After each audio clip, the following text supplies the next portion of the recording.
There are some great mods for Chapter 3. Hi friends, and welcome back to Raft. It's been a hot second since we've done a mod showcase, but let me tell you, the modding community has really upped their game in terms of making the most out of Chapter 3's content, and including some awesome new features that I think everyone can get on board with. As always, all of the mods are linked down in the description, and I highly recommend checking out any and all of these that caught your eye. If you need help figuring out how to install mods too, I'll also include a link to my video tutorial so you can enjoy the wonderful world of modding as well. If you enjoyed the video, consider leaving a like and subscribing to the channel, it would be much appreciated. But without further ado, let's go over some of the best mods for Raft Chapter 3. A lot of the new machines that were added with Chapter 3 are upgraded versions of the machines we already knew and loved, but with a switch in fuel sources. Nearly all of your usual grind-related machines before Chapter 3 were powered by burning through all of your planks, whereas now you can do most things with a battery and electricity. Everything from the grill to the advanced smelter now runs off of battery power, but we are still missing two crucial items that would have been nice to get electronic versions of. That's where the electricity mod is helpful. With this mod enabled, you can create an electric engine, which cuts out the need to make biofuel almost entirely, so you don't have to waste all of that space and effort creating a super efficient bee farm anymore. And you can also make an electric cooking pot, so now your food and juice setups can also be entirely battery powered. Especially since electricity is now a fully automated fuel source with the addition of the windmill, you can save all of your precious planks to build the raft of your dreams, and you don't have to collect an absurd amount of bees to build your bee farm. As far as balance goes, I'd say that this mod is nearly as balanced as they come. The electric versions of the engine and the cooking pot each have their own unique crafting recipes that are separate from the normal versions in the base game, so you can still pick and choose which ones you want to upgrade when you want to upgrade them.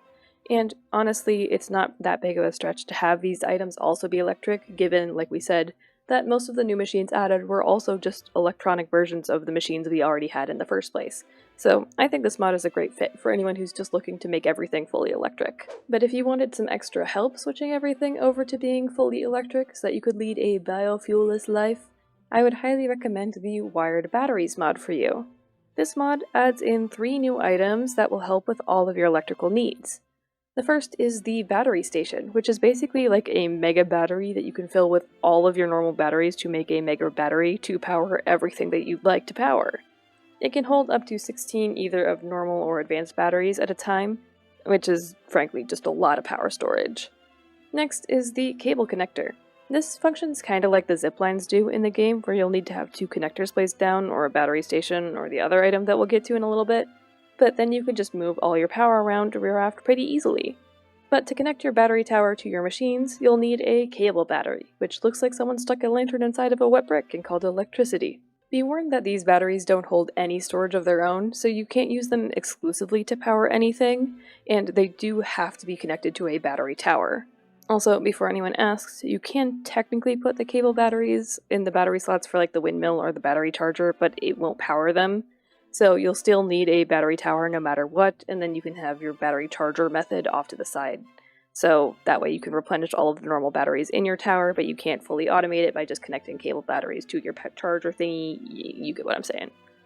From here, just wire everything up once you've got your tower, and then if you've done it correctly, you'll know because the little lights on the battery slot will light up green.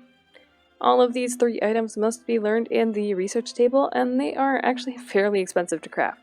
Specifically, the battery station costs a lot to make, but you should only really need 1 to power pretty much your entire raft. Again, this is a pretty balanced mod that just allows players to make their battery management a little less annoying. It's now a lot less likely that you'll randomly run out of power in a specific machine, but of course you'll still need to make sure that you turn off your receiver. Next up, this mod technically isn't new for Chapter 3, but I think it fits in pretty seamlessly with the horizontal pillars that were added. The Diagonal Pillars mod does pretty much exactly what you would think from a mod called Diagonal Pillars. It adds in diagonal pillars. These pillars come in both design styles, so cheap and expensive woods, in pretty much every single diagonal orientation that you could possibly want. So whether that's horizontally diagonal to finally cap off some of your more rounded corners, or just your generic straight-on diagonal, they're all finally options that you can play around with using this mod.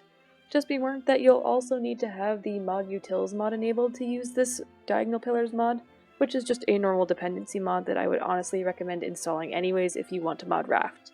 But this mod is a must-have for any builders who are just as frustrated as I was that we didn't get this option in the base game.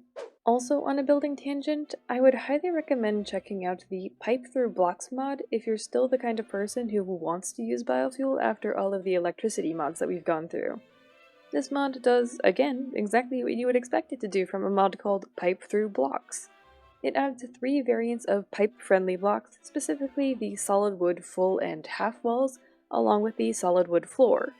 You can already pipe through the windows and the upside down triangle normally, so those really aren't necessary additions, but if you really wanted to be fancy, this mod also adds in pipeable versions of the floor, wall, and half window from the glass walls mod, so you can make yourself some fancy pipeable blocks that are also see-through. Frankly, these are just nice that you don't have to worry about windows in strange places or random holes in all of your floors to pipe through all of your desired machinery. Realistically, again, this is just an aesthetic mod, but I think it's kind of strange that there was nothing like this in the base game.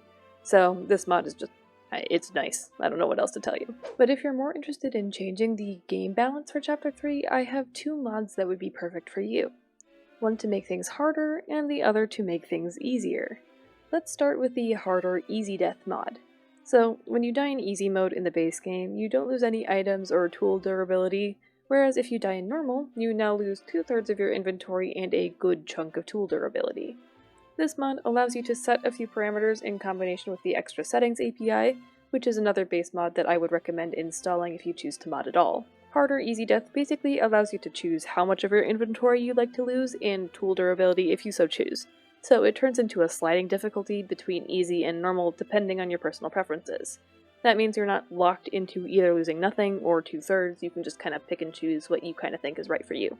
Then to make things slightly easier, we have the Miscellaneous Cheats mod, which allows you to scale your difficulty between peaceful and easy, but with some additional parameters that make the game slightly easier in very specific ways. Again, you'll need the Extra Settings API to use this mod, and again, I would recommend installing it anyways if you have any intention of modding Raft because it's a dependency mod for a lot of the best mods for Raft. A lot of the miscellaneous cheats that are enabled by the Miscellaneous Cheats mod are pretty self-explanatory, and some of them are as follows. Return Armor Resources gives you back the stuff you use to reinforce the foundation when you break it. Engine Power Multiplier changes the amount of foundations a single engine can push. Seagull Awareness Multiplier changes the distance that a seagull can detect a player from. Metal Detector Treasure multiplies the number of treasure points on an island. Receiver Auto Off Timer turns off your receiver after a certain point, and there's a ton of these, so I'm not going to read through all of them, but they are incredibly useful to tailor your own playthrough to be exactly the way you want it to be. And last but certainly not least, I think I have what may be my favorite Raft mod of all time. The Raftmobile mod is, I think, what every single person wanted when they visited Temperance for the first time. We all experienced the pure elation of managing to launch a snowmobile onto our rafts, only to feel the absolutely crushing weight of despair when we watched that precious snowmobile just kind of slide right off into the abyss, never to be seen again. Well, with the help of the Raftmobile mod, fear not, because we can finally bring that trusty metal steed onto our rafts for the long haul. You can also ride your snowmobile all around your raft, make yourself a little track on your raft if you want to race your friends, or recreate one of your favorite Mario Kart tracks and send me the save file because that's something that I want in my life. But those are the best mods for Raft Chapter 3. Be sure to let me know which one of these mods was your favorite, and again, check out any and all of them that you find interesting in the description below. Also, a quick reminder that I have my how-to guide that I'll link somewhere on screen and in the description. Otherwise, I would recommend joining the Raft modding Discord for any mod-specific questions or other help that you may need. Anyways, that's it for me for now, and I hope you enjoyed. Please consider leaving a like if you did, and consider subscribing if you haven't already. It really helps me out. I hope to see you all again soon, but until then, have a great day.